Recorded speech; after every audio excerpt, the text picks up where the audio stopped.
Today's topic is current electricity and magnetism. My dear friends, in last standard, we have learnt about the structure of an atom. Atom consists of protons, that is the positively charged particles, and neutrons, that are the neutral particles at its center. Particles which revolve around the center of an atom, we call them as electrons. Electrons are negatively charged particles. Therefore, atom or particles of element show neutral nature towards electricity. However, charged particles from any object start flowing due to the friction or magnetic force. Then we can observe charge in that substance. A glass rod is rubbed on a silk cloth. Then that rod gets charged.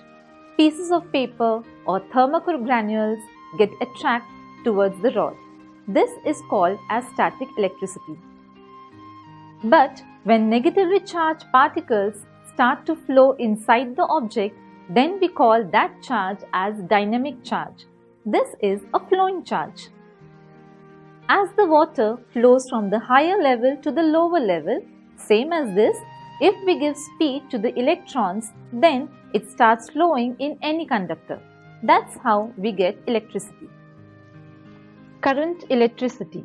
You are aware of the current flowing through the wires, electric bulbs and equipments in a house.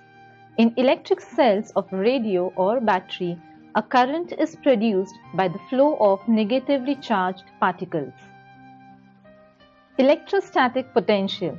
Water or a liquid flows from a higher level to a lower level.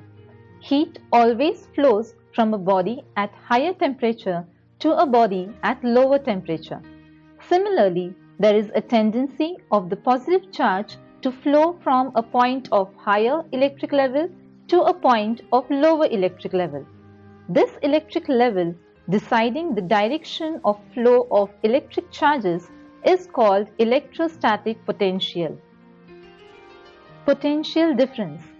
Similar to the height of a waterfall, the temperature difference of hot and cold bodies, the difference between the potential of 2 points, that is, the potential difference, is interesting to us. Take a dry cell and connect a copper wire to both of its sides. Then connect a bulb to that wire.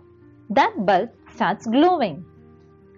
Electrons in the wire flow due to the potential difference between two ends of the dry cell. These electrons flow from the negative terminal of the cell to the positive terminal of the cell. But convection current flows in the opposite direction.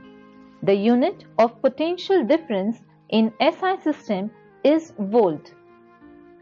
Students, as we use water meter to measure the flow of water, like that we use ampere meter to measure electric current. Electric charge flowing through a wire in 1 second can be called 1 ampere. The SI unit of electric current is 1 coulomb. 1 ampere is equal to 1 coulomb per second. Electric current has its own direction, therefore electric current is a scalar quantity. Electric cell. A source is required to produce a uniform flow of charges in a circuit. Such a general device is called an electric cell. The main function of various electric cells is to maintain a constant potential difference between its two terminals. Let's learn about the various types of electric cells. Dry cell. Take a lead dry cell, remove its outer coating and cut it in the middle. Inside, you will find a whitish metal layer. This is zinc metal layer. This is the negative terminal of the cell. There is another layer inside the zinc layer. An electrolyte is filled between these two layers.